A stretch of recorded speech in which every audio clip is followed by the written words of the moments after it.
Hey, welcome here. Hey, Phil, it's been a while since I've been on here, so it's like having two guests. But more importantly, in between us is Sheriff Nick Weldon. Welcome aboard, Sheriff. Hey, thank you for having me. Glad to be here. Well, before I turn you over to Phil, because he won't stop talking on me sometimes, I got a couple of questions I'm going to ask you. Okay. And, sir, semi-sport, one of them's not sports, but they're about high school age kid. I have a freshman in high school up here, and we were talking beforehand. I was driving today, probably speeding, coming over the mountain from Dunlap where I work, and I passed a school bus with a Clay County, which is several hours away, officer behind it. What do you supply officers for all football games and all basketball games, or is it just like basketball playoffs and football games that you supply escorts for? Both. For example, usually if the team is traveling, we make sure there's an SRO that travels with that team for multiple reasons. Not only are they going to somewhere they don't know, but we have somebody that they're on the grounds that can make contact with the local authorities there instead of a third-party conversation. They know if we send someone and an issue happens that we have someone on the ground there at all times with them. So we like to make sure we supply, every school, every trip. And sometimes you can't do that, but we try to do it, 100% of the time and, fall short every now and then. It's also, as someone that's done 30 years of high school football and basketball, sometimes it's reassuring to have that SRO in there in the travel party, because more than once I've seen the SRO have to step in. So that job isn't just get behind a bus. When they get on the ground at another school, sometimes there's some management of attitudes, let me say, that has to happen. Yes, you're right. And, we've had incidences where the bus broke down with, 40 kids on it. And thank goodness that we had an SRO there that could call a wrecker, that could make the calls to get help for traffic control. So I think it's very important that even if the team is traveling, we have someone with them at all times. In this day and age, we know we talk about that a lot, but safety, you can't go too far by having, too much safety. And we've already talked about it. In between, I'm a little older. I'm in my 50s. And today, the SRO is something that's evolved over the last 20 years. And it's got to be, in your role as the department head, an aid, a prevention, and an education tool to have them on campus with the students. Oh, yes. I can't tell you how many crimes has been solved because of a kid came forward and bonded with the SRO and was able to give them information that led to a case, outside of the school. When we came in the office, there was only 2 full-time SROs and 2 part-time. And now we have one in every school. We have 11 SROs, and we tried to go a little bit further than that, and we accumulated some funding and got a K-9 that, travels to schools and the parking lots to ensure extra safety. But it also builds that bond between, the youth and law enforcement, which today is broken in many areas of this country where, they're either afraid of the police or they don't trust the police or they don't want to work with the police. What you do by having the SRO in there full time is they make buddies. They make buddies with all the kids there. They hand out stickers. They build a bond with them, and it prepares them for when they get older. They realize that, hey, we're here to help you. We have a code of business we have to do, and sometimes it's not favorable in everybody's eyes. But that's the whole purpose of having that, is building that relationship with the public and the youth and law enforcement. And we just reap the benefits off of it. Like when some of these kids come forward or had something happen in their life that, we built a case off of to help them. So I don't think you can go without SROs in schools. You just can't do that anymore. Phil, and I sure don't know this, but we had a situation just a couple of months ago. We had to get involved with our SRO locally. And most professional, man.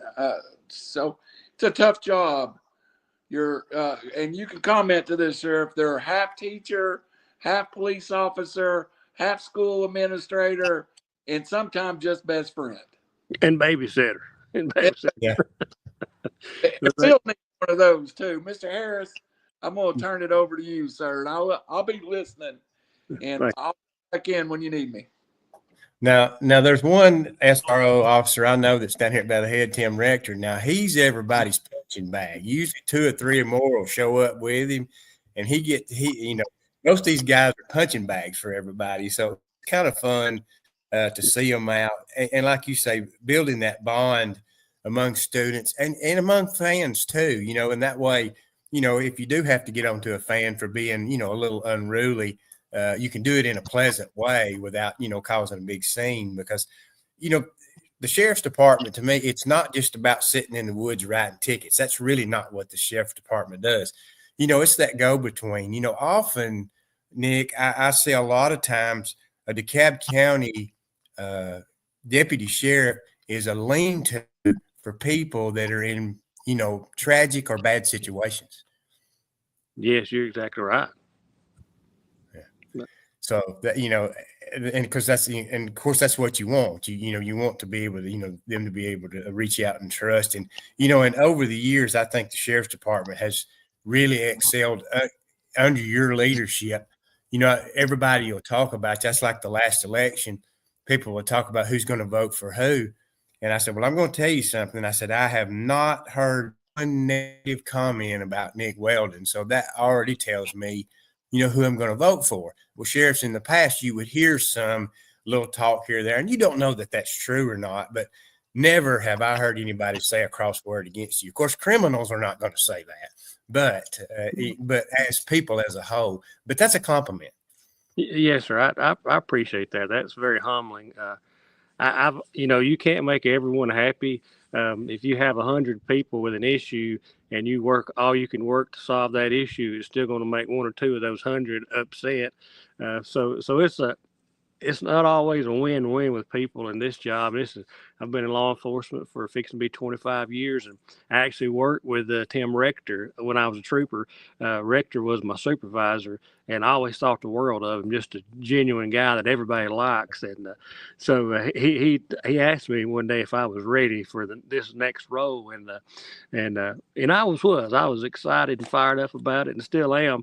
But it's a different world doing this job than it is of the days of being a trooper or just working the road, because everybody is grasping at you, needing something, and no matter how you handle it, you're going to upset some people. But I've tried to do the best I can do from day one till now, doing what's right. And I tell people all the time, you may get mad at me, but at the end of the day, I'm going to do what's right, so I know it'll never be wrong.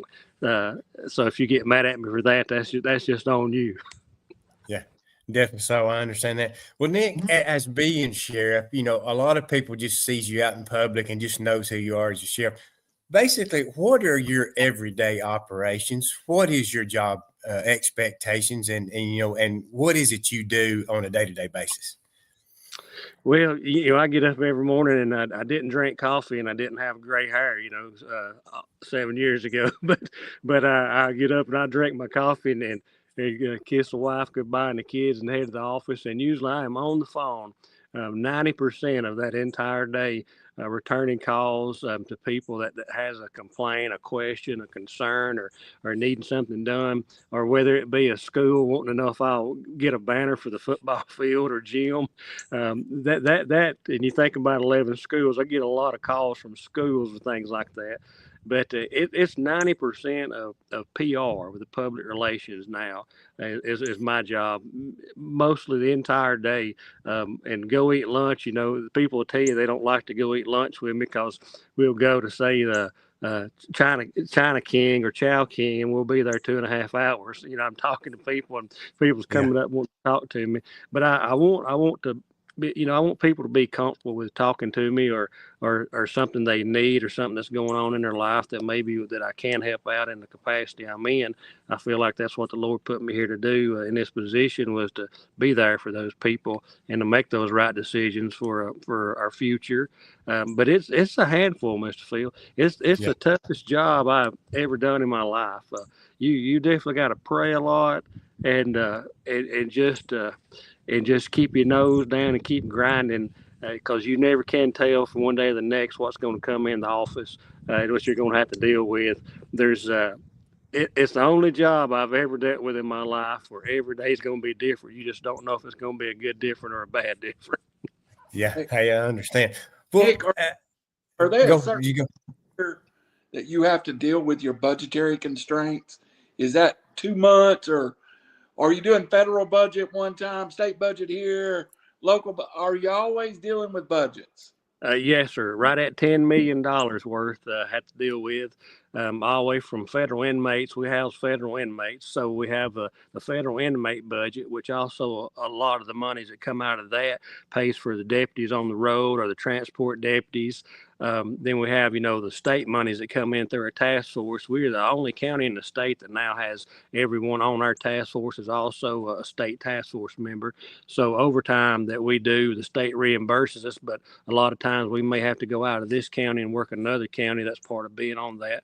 But yes, there's all kind of monies from the budget.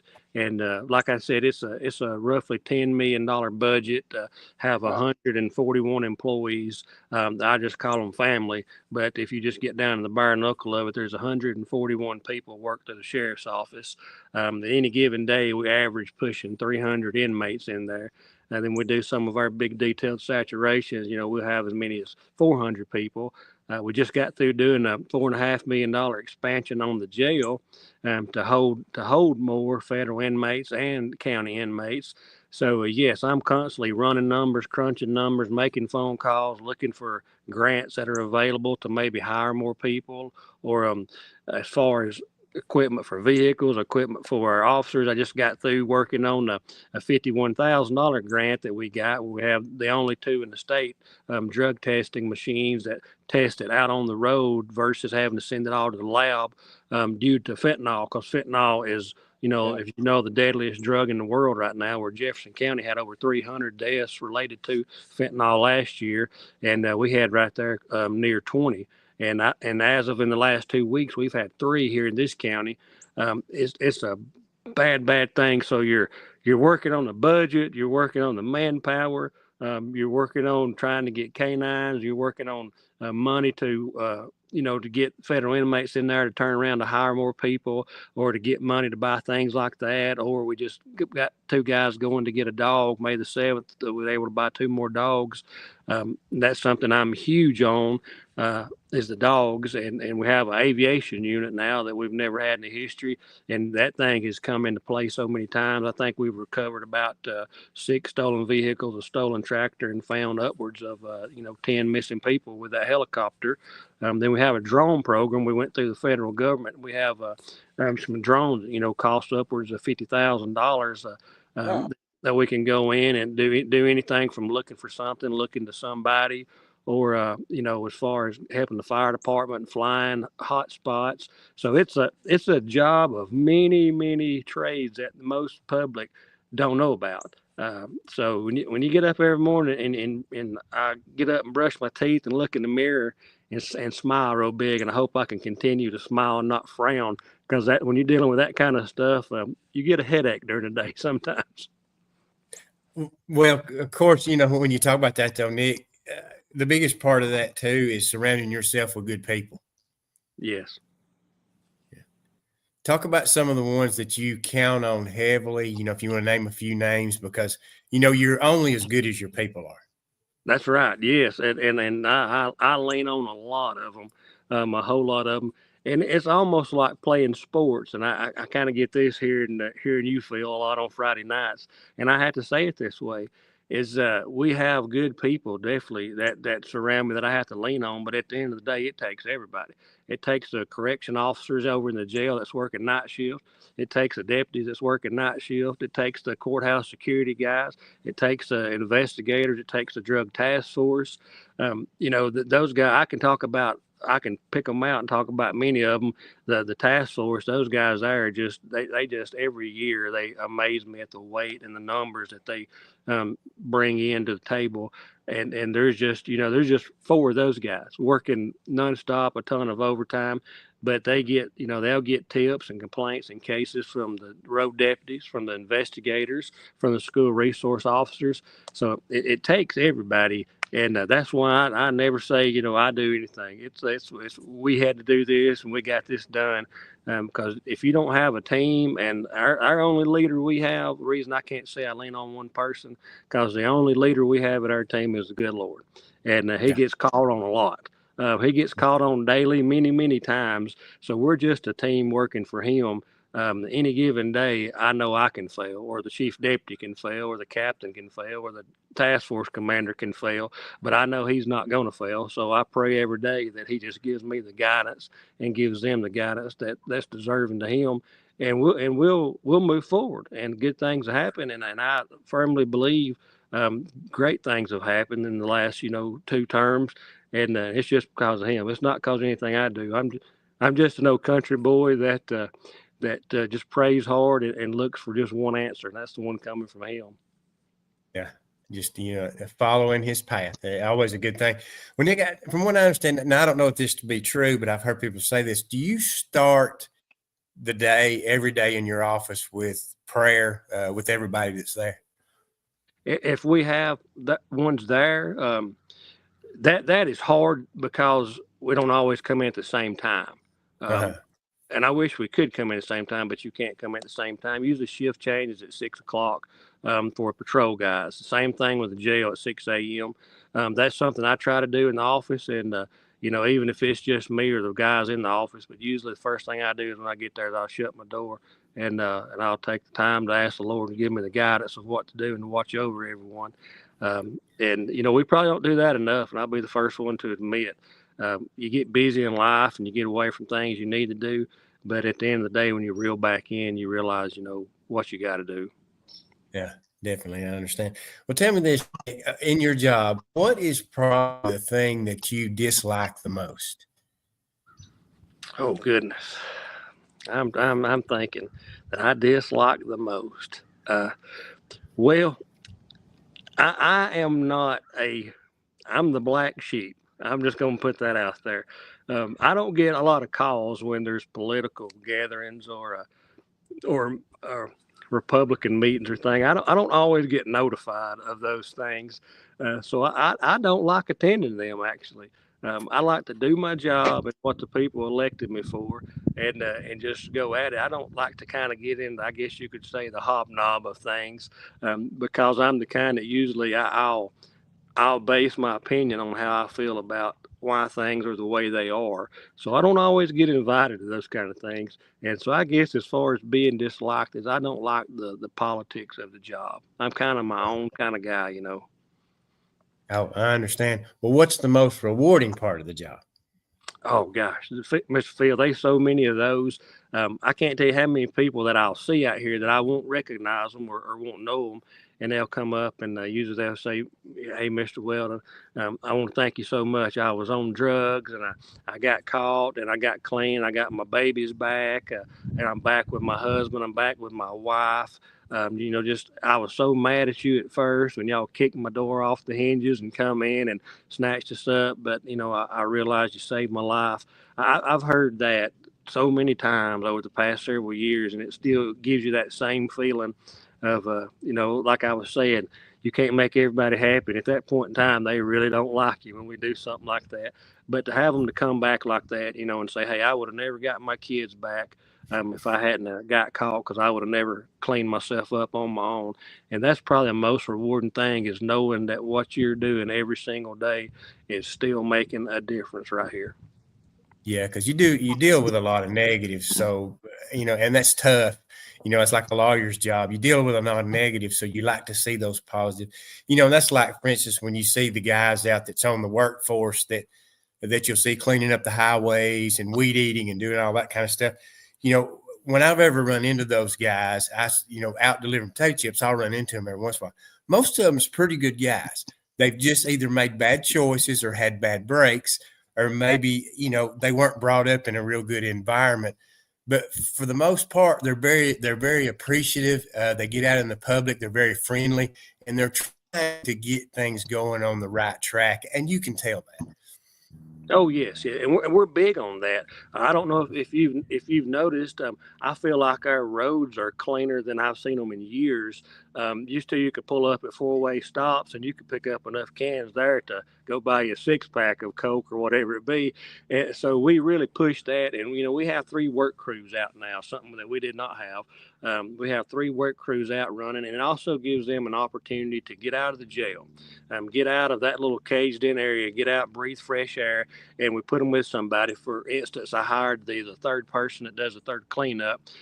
All he does is just witness to them. I mean, buddy, he stays on about the Lord. And I called him and he said, well, I knew that the Lord had something for me. I didn't know what it was. I said, well, that's what it is. I want you to come out here, run the crew, and do what you do. So he gives them, Jesus for 8 hours a day from 6 to 2. And that's something they might not necessarily get any other time. But it's able to get those guys out there, and and we try to tell them, hey, you're cleaning these roads up. People buy you lunch all the time. They'll stop by here and want to drop off, a case of water for them. People are so appreciative of that. And we do the giant garden and take it to the senior centers, and we have 55-gallon drums of squash and okra and things like that, watermelons, and we'll have them to take them out in the summertime to the senior centers. And a lot of people don't know they do that. And you give the senior centers a bag of produce, and they're just so excited to see that they look forward to these guys coming and seeing them. And I've seen some of these men just break down and squall when they would go in there, and a lady would stand up and hug them and say, I remember your mother that passed away, and you're better than this. So they get that lecture, and you see it humble those guys in Orange. You see that happen. And I think that's just another tool in the belt that the good Lord has given us to go by. And so I keep pushing that manpower or that road crew. It's not just about cleaning up roads, or it's not just about that garden. It's about that tiny little seed that really gets planted. Yeah, positive reinforcement's always good for them. It's good for young people. It's good for old people. It don't matter who it is. Positive reinforcement is good, and it can change lives real quick. Yes, sir. Real fast. Bill, with my story, I got a comment. 25 years ago, it took an officer, a judge, and about 6 months to change my life. But I'm 25 years sober. Because that judge didn't spare me, he gave me enough of a chance to feel it. And sometimes you got to feel it a little bit to get your own attention. Yes. Well, I tell people all the time, I'm no better than anybody. None of us are. Most of us just didn't get caught when we was younger. We just didn't get caught, and these guys got caught. So we're very fortunate to not be in there. I tell people you're one hot head away of doing something that you'll regret the rest of your life. So you can't judge those people that are in there. And we do. Yeah, hey, we have some bad ones in there. We do. We have some murderers there. We have some that'll never see the light of day. But that's in every county. That's in every state. But you just got to make the best with the ones that are in there that can reap something from it. So I'm a firm believer in these programs. Somebody like you was talking about. We've got a lot of them in there that just got caught and got 6 months to serve or something, done one stupid thing they shouldn't have done. That doesn't necessarily mean they're a terrible person or a bad person, because you'll see them get in there and they'll be wanting to be a trustee, wash cars or clean bathrooms. And I think that's the ones you definitely give them that opportunity, because they don't want to be in there. They don't need to be in there. So don't make it a terrible example for them. Yeah, The state provided me a rehab for the first time that really stuck. It was a chance to. First, I had a preacher tell me to quit embarrassing myself, and then the state of Tennessee provided me a rehab, and then provided me 6 months of incarceration. All that come together to work. I was a bad criminal anyway. I kept getting caught, so I imagine that. Yeah. Imagine that. Well, we've been watching Phil for a long time. He just hasn't looked up yet, Yeah, Randy, you got to live sainthood like I have all my years. Yeah. I was going to ask. I'll tell Sherriff next time he needs some money call you for some of that Frito money, and you can send it Yeah. right down. Okay, that sounds good. Well, Nick, I want to ask you a little bit about your family. If you want to talk about them, Audrey, your wife, you've got 4 kids. Tell us a little bit about them. I know she's probably your anchor, and I'm sure those 4 kids are the light of your life. Oh yes, we've been married, fixing to be 23 years, and we have 4 kids. And and when I tell everybody this, they get that look, and I say, "Well, how old are your kids?" I say, "Well, one's 21, one's will be 16 here in just a couple of weeks, and I've got a 7-year-old and a 5-year-old." They're like, "Wow," they're spaced out. And they are. And I tell people, we just never really quit honeymooning, all these years, and that's what happened. But she sees this job and the toll from the good to the bad it takes, and she's always right there, for me and supporting me. And the kids, they're just a hoot. We have a lot of people don't know, but we created a program, and I still say we always do at the office. It was basically, if you in a emergency field like we're in, sometimes if we stop a car or go to a call at a house, there may be someone there with special needs. And that's tough to deal with. You don't know, what severity of special needs they may have. So my daughter inspired me. She's about to be 16, and she has Angelman syndrome, one of the rarest syndromes in the world. She can't walk or talk. She wears diapers, and you just have to take care of her basically like an infant full time. So my wife has had her hands full all these years taking care of her.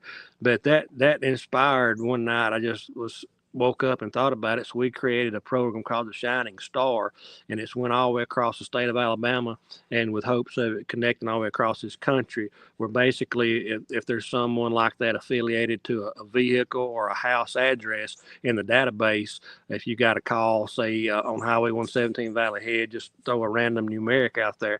And if there's someone there that lives there with special needs, whatever it may be, that address will flag, so you know that when you're headed to that call, if someone is not able to communicate with you, or there's a language barrier there, that there's a possibility this is why there's someone there with special needs. So the Lord has put things in my life that I always, like anybody else, I would thought, why? I can remember the day my daughter got diagnosed. I thought, why? Why us? We're not bad people, and why us? And and I remember someone saying, why not? And now I look back and I see, 15 years later, we developed a program that I feel like, is going to save somebody's life one day. And we were actually heading to Huntsville to the hospital with my daughter one time, and ran across a wreck. And that's how it came about, is someone at that wreck. I thought, what if that was us in that wreck? And we were badly hurt, and our daughter was in the back seat. She looks just like any 15-year-old child, blonde hair, blue eyes, about 5 foot tall. She can't walk, of course, but you wouldn't notice that if she was sitting down. I thought, what if somebody, was trying to talk to her and get information from her? And she has bad seizures, but they couldn't understand what was going on with her. So they just loaded her up and sent her off to an ER, not knowing anything. So that's how it come about, of the database affiliated with a car, a home, or we have a special ID that we opened up through the sheriff's office, where anybody with any kind of special needs can get that ID for free. And basically that ID, if it stays on your parent's person or your guardian or yours, if you're able to get it, when they pull that ID, they see that and they can scan that, and they can have the point of contact for the family, so they can call an aunt right there and say, hey, this is what's going on. And of course, the family will know. So when you talk about the family, that's real touching to me, because I love my family. I'm a family person. We love to go fishing and outdoors. We got Polaris Rangers. We ride all over the farm, and my 5-year-old wants to crow hunt every single day. So we're big family. And things like that is what's transpired from family, that we've used our family and our family roots to maybe save somebody else's life or better their life by a law enforcement career that I've had. Amen. Well, yeah, that's a good story, and two, you sit back and you also find out that God puts certain people in special people's hands, because, he has a plan for every situation. Well, Nick, you talked about where you were sponsoring signs and doing those kinds of the sheriff's office do. there's a lot of things y'all do out in the public that people may not take notice of. Things like Toys for Tots, and I think is it the Angels in the outfield, things like that. Y'all get involved in those kind of programs. What are some of those? And I know they have to be rewarding for the people that works at the sheriff's office. Oh yes, we all will look forward to it. Usually in September, Angels in outfield. September, early October, we get out and play, and we always get beat. Really, really Yeah. bad. We always get beat really bad. But you have the funnest time. Seeing the smiles on their faces, and they get to be, to a lot of people. It may not mean a lot. It's just a ball game, and you're going out there and spending 2 or 3 hours. But for that one day, that they beat the people that they look at as heroes. They really do. They'll come up and hug you and just squeeze you and tell you they love you and you're their hero. They'll wear our shirts, sometimes, and they'll send pictures to the office. So they'll just beat the slobber out of us in that ball game, and we'll get out there and run just like we're a kid again around the bases. And last year I fell and cracked my hip, so I was down for a few weeks. But I get up there and slide with them. I'm just like a big kid when it comes to that, because also that touches a huge part of my heart because of my daughter. So we get out there and we play that game. We'll have 75% of the office shows up for that ball game and just having a field day. But you have the Angels in the outfield. You have all those kind of things that we take part in. Fort Payne, like the Special Olympics, we call it, that come in, and we spend the whole day helping them and playing with them. So that's one of those rewards, that you just can't put a price on right there, is that kind of stuff. Yeah, definitely so. Well, I want to ask you about this, Nick. Of course, I know you're a big sports fan. You went to school at Sylvania. How important athletics, extracurricular activities? We're in a small area where a lot of times our schools, our sports are our front porch, of our high school system. How important is it for young people to get involved, not just say sports, but also extracurricular activities in school? I think it's a wonderful thing, because as we see on Friday nights and at Jacksonville and the county basketball tournament, our kids around here have a way of uniting people. Oh yes, yes. My sister-in-law is actually the head basketball coach at Sylvania. And my brother's coaching softball, but sports has always been huge for us. It kind of runs in the family. But you see those kids. I mean, we have a great county. If you look at the playoffs, it speaks for itself. How strong the sports is here in DeKalb County.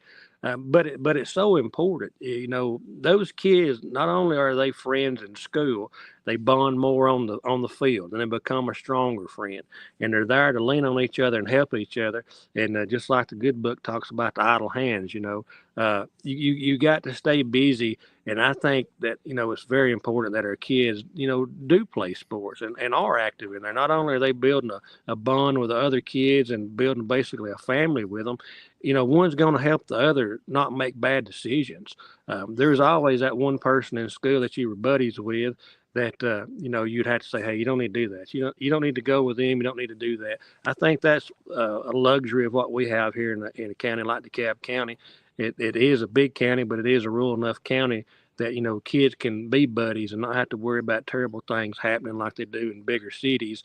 So it's important for them to, to play that role and to be in sports and to build those bonds. And you see the families come together.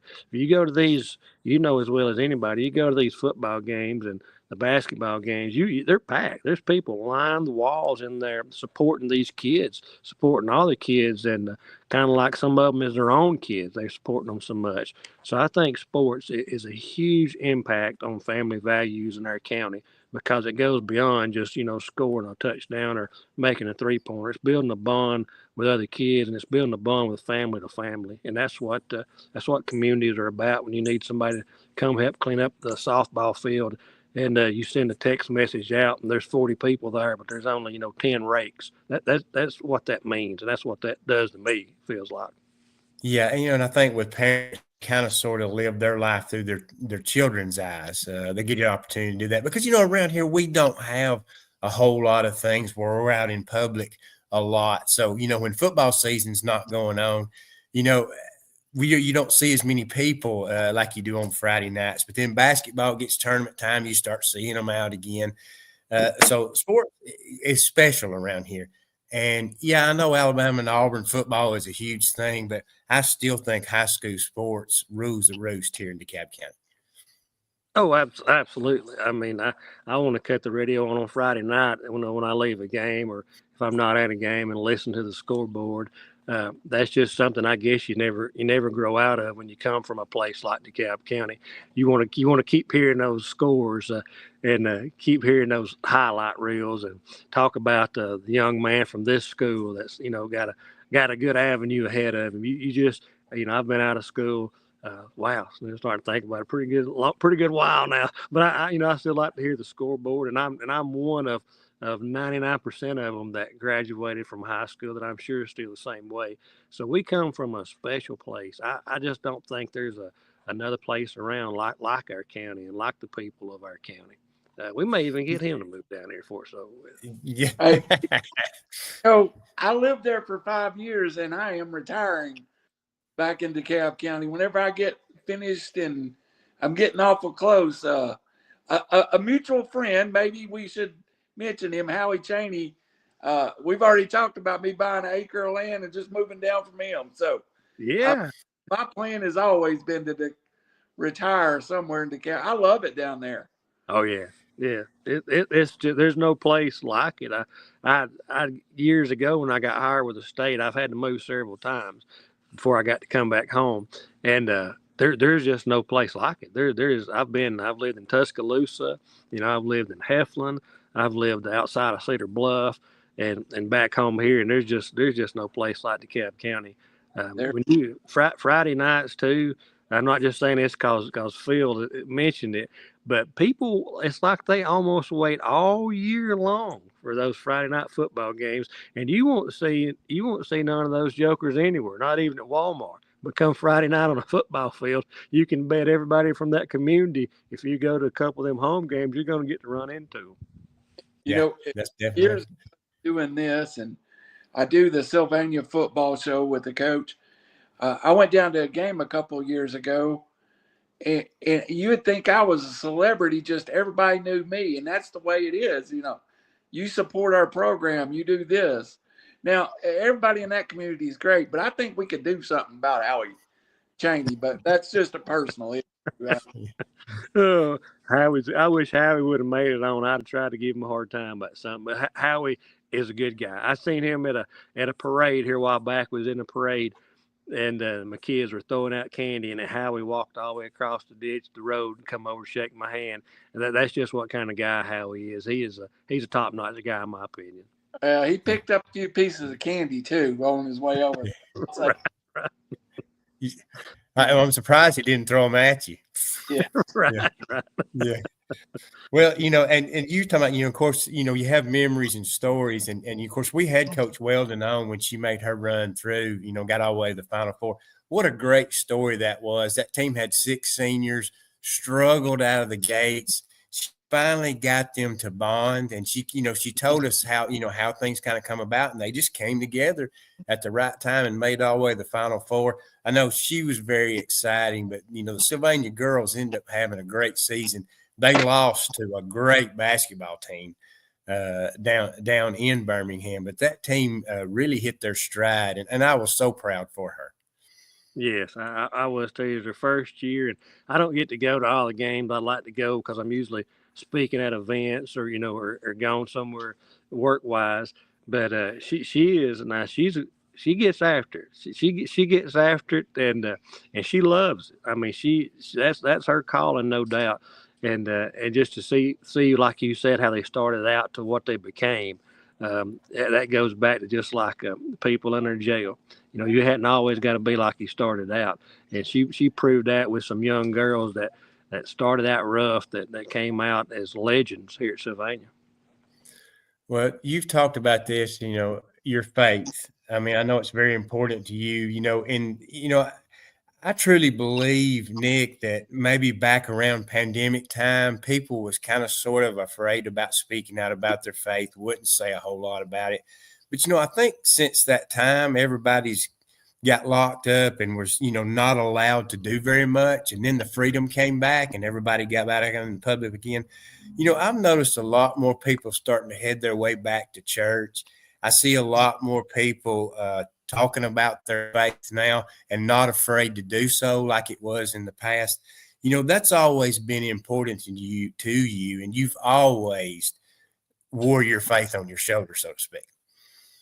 Oh yes, I mean I would be. I tell everybody, I was lost as an Easter egg at one time. That's how bad lost I was, and to be able to be found and uh, get where you need to get. There's just how can you, as I'm sitting here right now and I look in the sun setting over the pond. I mean, how can you look at that as pretty as that is and say, there's not something better out there. There's not something better up there. There's not how can you look at that and say there's not a creator? So there's two sides of that coin. Is I didn't want to die and go to hell. Number one, it registers with you. It registers with you when you get to that point. And also, I always say this, and I always stick with it: is there's one thing worse than being lost and going to hell, and that's taking somebody with you. So that's why I try to be the way I am about family. And I try to be that way about my faith and religion, because the Lord has done so much for me. I could never even amount to even think about coming to terms as paying him back, I guess you could say. So yes, I'm huge, and I'll say it out loud, and I'll say it proud. I'm where I'm at because of the good Lord, and that's the only reason I'm where I'm at is because of the good Lord. And I'm blessed, and I'm glad to see people, going back to, like you said, going back to church, going back to speaking about their faith. Because at the end of the day, we can't take a Class 3A state championship trophy with us when our number's called, or we can't take a bank account with us. All we can take with us is the reputation and the life we lived and left behind. And that's kind of where I want to be. Is I repent every day because I fall short. And this job here, you'll go from want to shake a hand to, So you have to make sure you stay on the up and up with it. But man, the Lord's been good to me. He's been good to my family, and I can't look back and say I would try to change one thing, because if it felt like it was something wrong, it wasn't something wrong. It was a learning and a learning point for me to better off of that He showed me.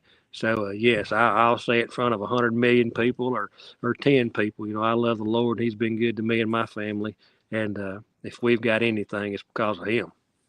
Yeah, definitely. So, and I can't imagine how it is walking through life without that Holy Spirit in your life. I mean, it's in everybody. It's just a matter of whether you acknowledge it or not. Because it means that, it's kind of that guiding light. Yeah, you're still going to fail. You're going to make poor choices because your desires are going to take over sometimes. But in the end, He's going to shake your tree when He has to. That's right. And it's been shook. It's been shook, no doubt. I'm sure everybody's, if they admit to it, has been shook at one point in time. Well, I want to ask you about this. Of course, I'm going to ask you about something else about going further. It's the election. We've had a lot of changes that's been going on, and we're seeing a lot of things being exposed. And there's no secret: corruption, just all kinds of things that are happening. They finally have closed off the borders, and you've experienced this about people coming into the country that have been exposed in bad ways. Do you can you kind of see it right now? Do you think things are going to get better? Do you think the administration in office now is on the right track? Yes, but I don't see things getting better. Not for a while.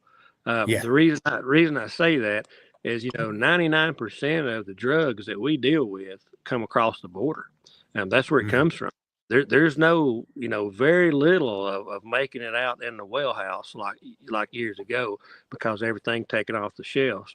So 99% of what we dealt with, from drugs to human trafficking, which is real. We had 14 victims to a human trafficking case that we caught that came from the border, and we stopped them on Interstate 59, 2 different incidents. But you're going to see them try harder and try different ways to get the product here.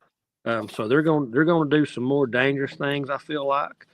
trying to get it here. That's why I say it's not going to be any better for a while. Then you're going to have what you're seeing already is kind of an uprise of of the Spanish culture, where they're upset and they're thinking everybody is after them, from like the rioting at Albertville and the letters that we've got about, hey, they're going to riot at Kilpatrick about what's not fair. But because they think we're after them because they're illegal, and basically we've met with ICE and the customs part of it, and they said, hey, we're not doing anything any different than we wouldn't do them before.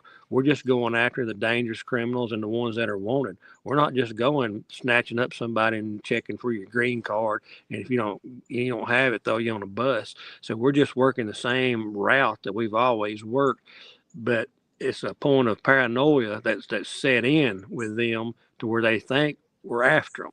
So, I guess two things have really happened in the past few weeks. Is the south end of the county, where there's a large Hispanic population, has gotten a whole lot quieter. There's half the calls down there because they don't want to draw attention to themselves than like they were doing in Albertville. But I think they're on the right track, and I tell you why I think they're on the right track. Is because the law is the law. It's not gray, it's black and white. And that's what I said last week, meeting with someone that was upset. They said, we're going to lose all our workers at our chicken farms. And I told them, I said, hey, have you ever been audited by the IRS?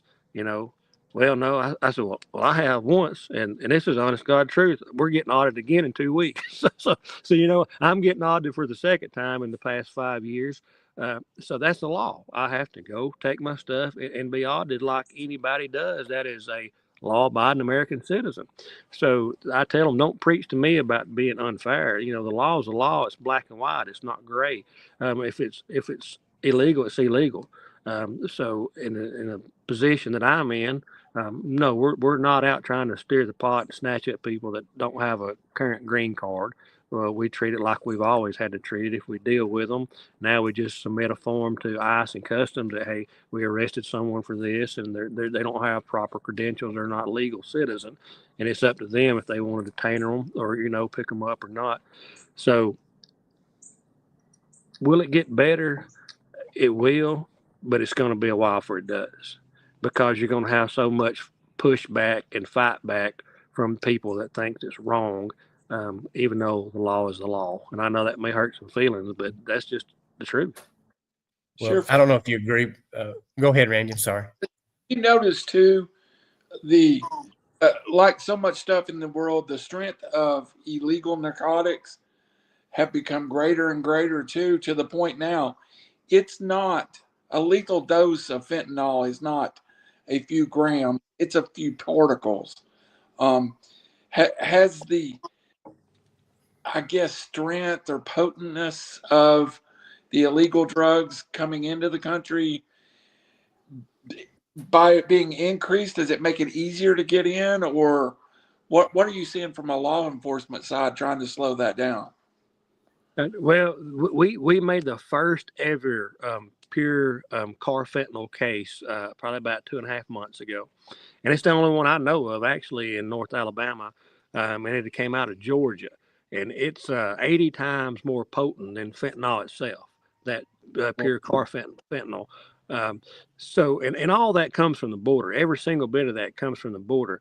So on our side of it, we want the border shut down and more presence at the border. We'll have less people dying like the 300 in Jefferson County last year. We'll be able to maybe try to get a better grip on the drugs. But as long as the border was open and flowing, you couldn't slow it down. The numbers were rising in deaths. The drug cases were rising because more of it's here. So we're hoping that what I was meaning earlier about you don't see the better of the time of it yet is maybe we're catching the tail end of what's here. And by the presence of the border being shut down and being worked, that it'll lower what we're dealing with right now to where we can get a better grip on it before another wave tries to come in. Because hey, that's what they do. They figure out a way to get it here. Whether it's in a spare tire, in a trunk, in an axle, in a valve cover gasket. That's what they do for a living, is try to get it here. So they're going to try to figure out different ways to get it here, even though there's more presence and there's more security at the border. that'll stop a lot of it. But they're going to figure out new trends. But I'm hoping it'll slow it down enough that we can get a better grip on it and have, different informants and different angles to work on to keep it out of our communities. I mean, this stuff is bad. We have Narcan. I can't tell you how many people, and I never thought I'd see the day that our patrol cars have Narcans in them to save people's lives from overdosing. It's that bad. And there was one young girl, a field not far from here in Sylvania, actually almost in the middle of Sylvania. And we done a search warrant. We hit the house and busted the door in and went in, and the timing was just the Lord's timing. There was a girl, I'll never forget, laying to the right side of the hallway, and we took everybody into custody, and they was trafficking fentanyl, and she was dead. Lips were purple. She was dead, and we Narcaned her 5 times, and she come back too 5 times. And they say you can't do it more than 6. So we Narcaned her and got her to the hospital, a 19-year-old girl. This is the worst stuff I've ever seen in my life. So when people talk about the border or the issues that we're facing, the best thing that could have happened to keep our kids safe, to keep our kids wanting to play sports, and to keep our kids in the church and getting faith is to do something about this border and keep the devil's poison out of our country and communities. Amen. Yeah, you're definitely right. But also, Nick, you and I know a lot of this comes from people that are way up the chain of the ladder than we are. I mean, because they control a lot of this, and they're the money backers. And I'm hoping that and a lot of the laws in the past have to me have protected a lot of those elite people from getting in trouble. But if we go back to common law, constitutional law, where there's no gray area, it's right and wrong, and the right people go to jail, that's when I think things will get better. Absolutely. I agree. I tell you something that's scary, that's frustrating about this job. I probably should have said it was the worst part of it, is roughly if you don't have 7 cases on someone for drugs, they see no prison time. They'll get probation. You can ask our task force guys. I'll wear them out about a complaint at a certain area, and usually in these certain communities, they're all tied together. All the ones are tied together. So basically, you go in, cut the head off the snake. Well, while you're trying to cut the head off the snake, you're picking up 4 or 5 baby snakes, we call them. And some of those baby snakes, they hadn't even went to grand jury yet, and it'll be the 4th time they've been arrested. So we'll go to grand jury, and they'll get convicted. The evidence will be provided, and they'll give them, 18 months suspended sentence, which means, hey, we're giving you 18 months probation. Don't get in trouble again in 18 months or you'll go to jail. So I get bent on that stuff. It goes back to talking about like the political gathering and the speeches and all. But simply because I've heard my whole life, well, there's just not enough room in prisons. There's just not enough room to put people there. Well, we have a pretty big jail, and we can still hold more. So that's what's frustrating about this is if you catch somebody that is peddling drugs 2 or 3 times and they don't go to jail, they just get probation. What's gonna keep them from quitting? It's accountability. I can remember the one and only time my daddy really tore my tail up. It's because I made an F on a report card, and Nick never made another F again. Because I was held accountable for it. And I feel like that's the same way with what we're facing. And the reason we see that, like you talked about, is the ones on up the chain. If there's no accountability for these, there's definitely not going to be any accountability for those main suppliers because of the money they have and the lawyers they hire to get out of it. But you have to go back to that common law, and you have to go back to that accountability, or we're going to continue to be in the same mess we're in. Sorry, I had to go on a rant. Yeah. Hey, well, you're just speaking the gospel. I mean, you are. It's exactly true. Well, Nick, I want to ask you about this. Of course, we'll try to get you out of here, and I'll let Randy ask you a couple more questions. But the way things have happened, and our preacher spoke on this a couple of weeks ago. The opportunity is there for us to have a jubilee. It's all this happen. Seeing some positive things happen. But it's a great opportunity for us to have a jubilee. And what to me, what that is it's time for people to step up to the plate. We have an opportunity to pick up the oppressed, go out and seek out the poor. And I'm not talking about the poor that are hungry. I'm talking about the poor that are poor in spirit. Start loving thy neighbor. You know, the greatest gift we have from God is love, and we have an opportunity to making a difference. And, you know, if we're waiting on Judgment Day, we're going to be very disappointed because we were put here, and people don't understand. You know, I don't think sometimes people don't understand that, you know, our job is to go out and spread the gospel, make, you know, Jesus famous and all those types of things. Yeah, God could go out and put his wrappings on the world and, you know, really change the world, but he wants us to be the ones that does that, you know, and I think we fall short and fail because of that. But I think sometimes it's because we get too busy in life. Oh, yes, sir. And I'm as guilty as anybody. You know, the Bible actually says that dreadful and glorious day. It says dreadful and glorious. So it's going to be dreadful to some, glorious to the other. And in Revelations 9:3, it talks about, I leave thee with little strength. And that's what we're in now, right now. If you think about it, you don't see those 90-year-old ladies that used to go to the house on Sunday and eat lunch and made fried pies, or, you know, that brings the baby blanket to the brand new couple's firstborn baby and the prayer cloth. You don't see those kind of people anymore because we're left with very few of those. And the Bible talks about that in these times. You'll be left with very few of those. I think, you know, here a while back, I was at church and speaking at church, and I talked about Elijah going into the cave. He had seen all these, you know, prophets of Baal defeated, and the altar fire come down, consumed the wet altar. He'd seen all those miracles from God, and he got scared. He got scared of the devil, and he ran, hid in the cave. And you know, the Bible says that the Lord said, "What said to him, what thou doest here?" And, you know, I think about that a lot.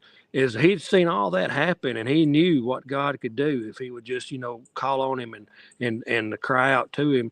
But sometimes we run away from those things that God has proved us he does. We run away from those, and we get a little scared about something. And I think as far as leaders in the community and people in elected positions and people just like us that has opportunity to witness to people, we fall short of that sometimes because we don't have enough time for it, and we forget about what the Lord has done to us. And I think sometimes, you know, that we just need to sit back and remember, you know, when things get kind of tough, just like he told Elijah, what that do is to you, you know, that we have to gird our loins up and be the men we're supposed to be. And we'll all, it's not what I've done that concerns me when that day comes, Mr. Field. It's what I haven't done that concerns me when that judgment day comes. And I think as men of God and people that are firm believers in Christ and proud to stand up and say it, is we've all fallen short of it because we're not the disciples that we could be. Yeah. Yeah. And I think just to add one thing, I think, Nick, you probably feel the way I do. You know, I go through life and I say this a lot of times. I want to leave this world a better place than I found it. Yes, sir. Yes, sir. Yeah. Okay, Randy, I'll let you ask a few. I have one question, Sheriff, and I think it's so important to what we talk about. How important is the private community that offers support to, you know, to recovery, AA, Celebrate Recovery, our local churches? How much can that aid you in working with these young fellas as they're in your jail? Oh, yes. I'm glad you asked that. That's a great question. I love to send them to revivals.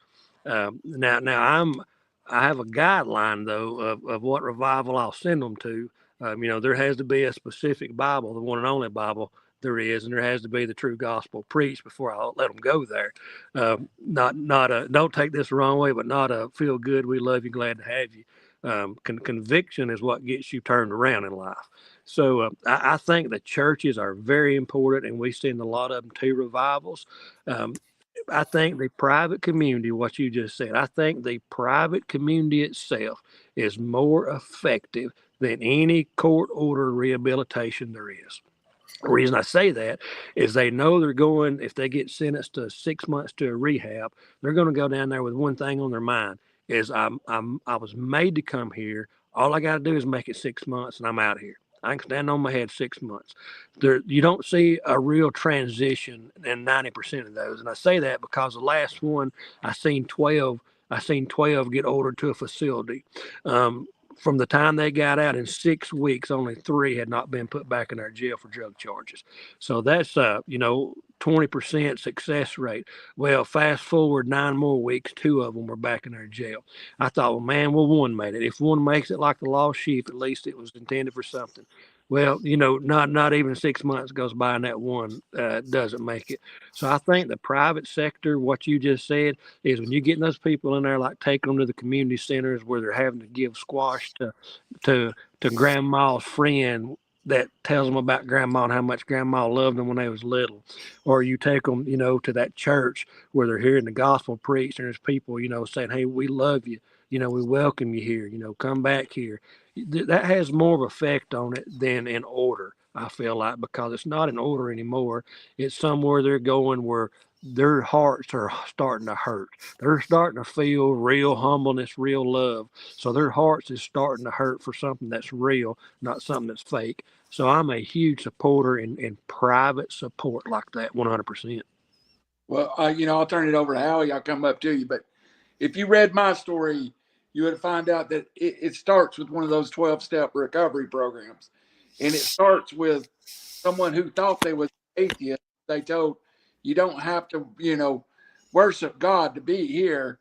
But it also it goes through those who seek will find. So those jokers tricked me into seeking God, and then all of a sudden I found the real true God. So I'll tell them they lied to me, but it worked. Right. There you go. Yeah. Just in time. The other Sylvania Flats, Howie, I tried to get Sherriff to arrest you for something. I just thought you needed arrested for something. Well, I tell you what, if they had been between High Point and Geraldine, they could have got me. I tell you that much. Oh, goodness. Rick, how's everything going, man? Hey, I'm blessed, Brother Howie. I am better than I deserve. I've enjoyed this. It's been an honor to be on here.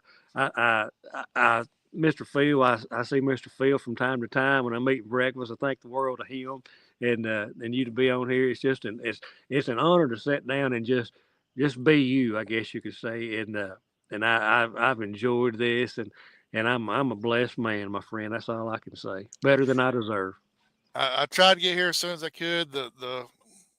I don't know if you heard or not, but Geraldine Fife and Sylvania bands are coming together and going to Orlando in 2 weeks to perform down there. And we had our band meeting tonight, and it got pushed back a little bit and took a little bit longer than I thought. And I'm sorry about coming on so late, but I'm glad I was able to at least say hi to you for at least a couple minutes, Back last time at the parades, the last time I'd seen you, but yeah, Howie's around. Once around, always around there. I tell you, I meant to look, and I don't know where I've got it, but every time you see me, you throw me one of those little frisbees. That's right. Yes, and I've got it somewhere, but there's no telling how many I got because you always see me because I'm like a walking billboard, about 250 pounds. It's hard to miss me. That's right.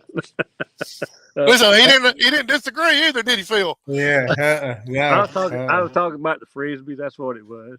I'm not going to disagree either, Howie. So let's just keep going. That people don't understand, but I buy those frisbees every year, and those kids, it was a hit. One time I bought some frisbees, and the kids loved it, and it goes back to how we started this whole conversation. Is if I can maybe make one of those kids realize that, hey, we can help you, we can be there for you. There's more than what you see on TV here. It's personal. So that's why I've got boxes in the house of frisbees. My kids never run out of frisbees, but I probably got 2,000 left in the house for the next time we go throw them out somewhere. Absolutely. And the one thing that I respect about you is you're not riding in a vehicle when you do it. You're actually out walking and doing it. You're out with the people, and that's that means a lot to everybody, I feel like. I enjoy that walking. I've walked every one of them, but I didn't walk the last one I seen you because I had my 5-year-old and 7-year-old in the truck, and I almost let them drive, but I figured I'd better not. Yeah. Absolutely.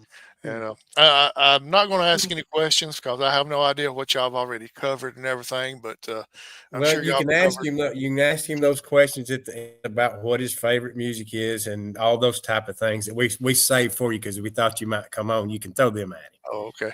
Well, Nick, usually what I do is I ask when we have coaches and ball players and all that, I ask any superstitions or rituals that they got to do. But with you, I don't know, is there a ritual or superstition you got to do before you arrest somebody? No, there's not any anything like that. So let's get to know Nick a little on a personal side a little bit as far as, Phil kind of asked you this a second ago, kind of gave you a heads up. The music, what music does Nick Weldon enjoy listening to? Well, about the only music I listen to is country music, or some good gospel. That's it. I've never been one to venture out and listen to any rap or anything like that. I'm just a I'm just a country boy. So who's your favorite country artist? I don't really have one. I don't. I'm more of a. I love to listen to 97.3. If y'all know that radio station, it's a lot of the older classic country. Classic. Yeah. Yeah, the classic country, and I just love to listen to that. I don't have a favorite artist or a favorite song. Honestly, I usually stay so busy that I'm listening to it. Maybe working at the barn or in the shop, but I'm just I don't know. My wife said I should have been born 100 years ago most of the time. Yeah. So when you and the family's out and about, where do you like to go eat at? We don't go out and eat. People think we're strange, I'm sure, but we have the kids Netflix for TV. That's it. We don't go out and eat. We might go through a drive-through and snatch something from time to time. My wife usually cooks every meal. But the way we spend our time is we'll get on the Polaris and go over to the pond, take the kids fishing, or we'll go to the hunting land and let them pick up rocks, and we'll just play in the mud all day and walk in the woods. That's what we've done for over 20 years. And that's just what we love to do is fix a box with sandwiches in it and go to the hunting land and ride all day, spend all day looking at waterfalls and the kids picking up fossils. That to me is what gets me going right there. That's the kind of stuff that gets me going. It doesn't have to cost money, and it doesn't have to be anything special because that right there is just as special as it gets to me. That's Yeah. why Well, you Cole, stay so slim and I don't. trim, because you don't eat out. Yeah. I'm Yeah. sorry. That's why you stay so slim and trim. You don't never eat out. I don't eat out that much. At work, it's hard for them to get me to go to lunch. Two reasons is I don't like to go out and eat. And reason number two is if we do go, we're there about 2.5 hours because I'm talking to Yeah. everybody. so Yeah. so we'll, You- we'll hit that's the what I. Jacks in the morning. We'll hit Jack's. I like to go to Jack's about once a week in the morning. But here's the thing: is I've usually already eat at home, and I bring my own coffee. So I just sit at the table and talk for 45 minutes. So Yeah. our eating out is through the drive-through here and there. Well, when you're in the public eye like that all the time, you probably that's your getaway.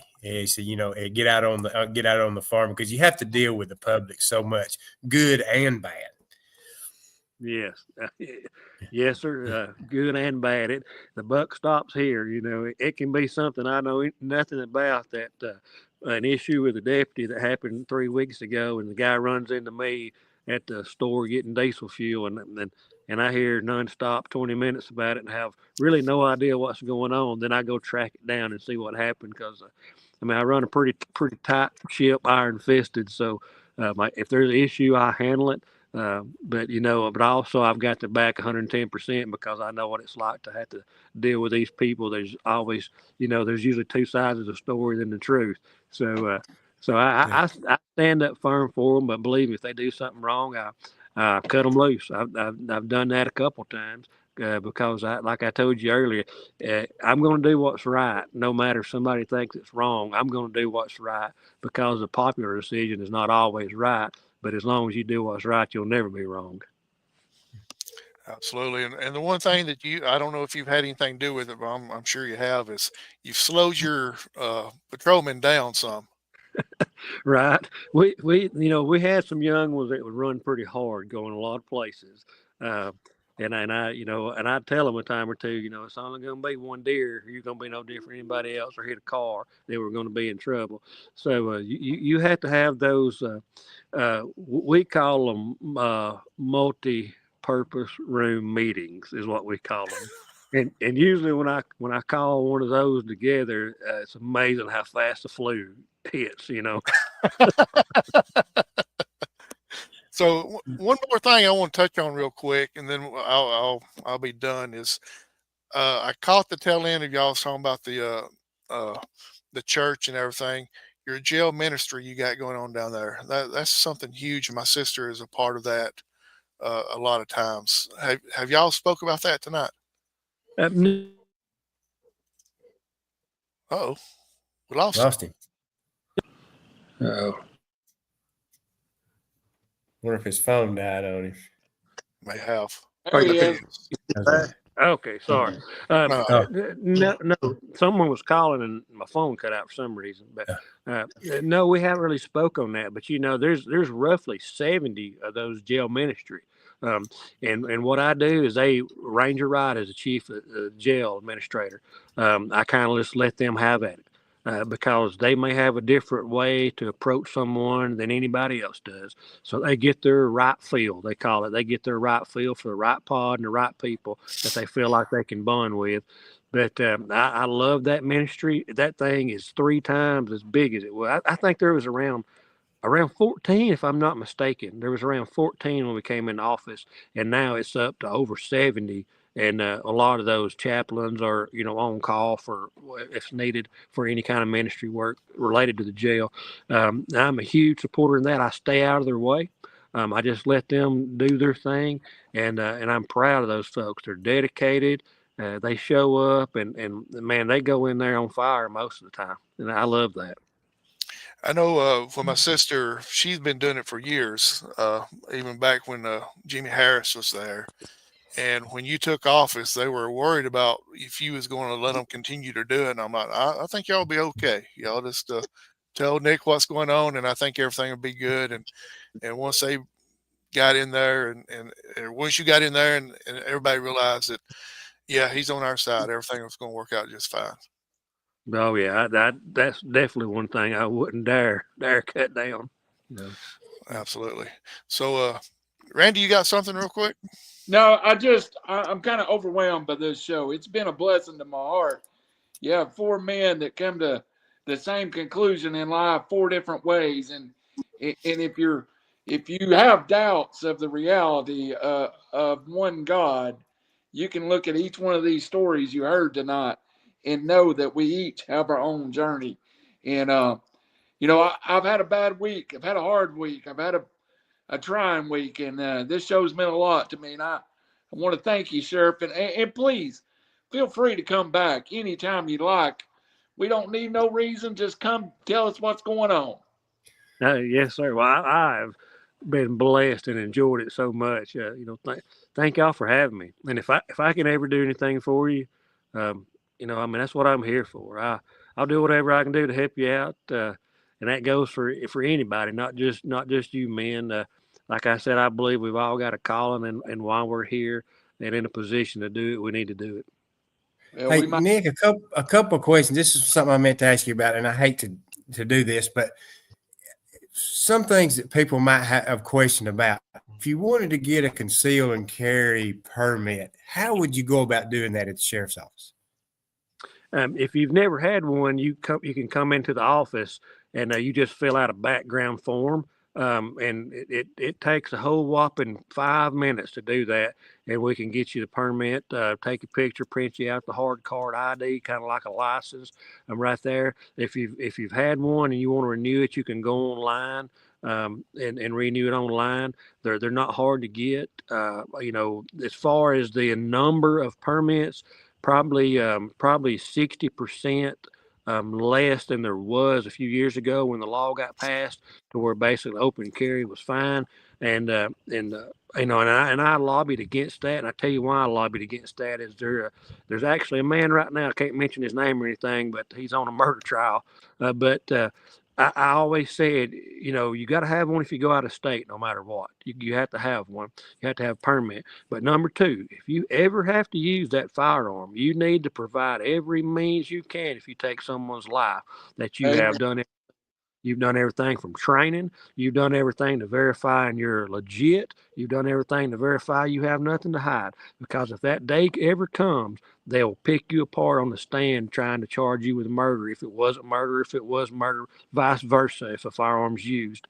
And people have seen some of those things happen right now, and we've seen actually a spike in people wanting to get permits because Alabama's like a stand your ground place, and there's a very interesting heated trial going on right now in this county, and I'm not going to say either way a comment on the trial because of the issue of it, but it has inspired people to realize they better come get a permit. They better have everything they have, every box they can check to verify themselves. So that's go chase that rabbit around. You can get that thing at the office Monday through Friday, Phil. We have a lady up front that handles those. It takes a whole 10-minute max to get a permit.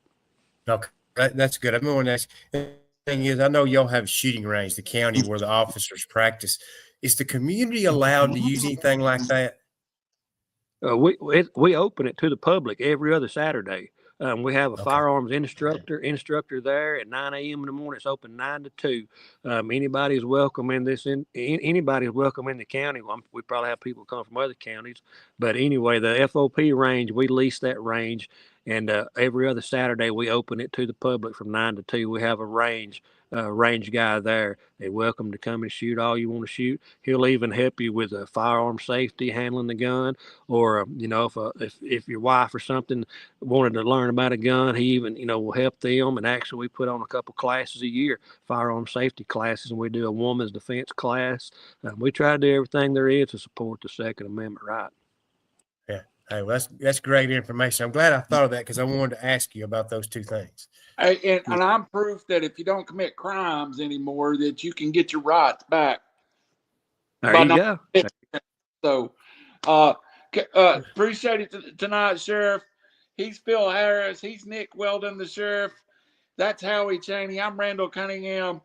This is Beyond the Booth, normally a sports program, but tonight was a God program, and I thank you all for being with us. Good night. God bless. Come see us again. Thank you.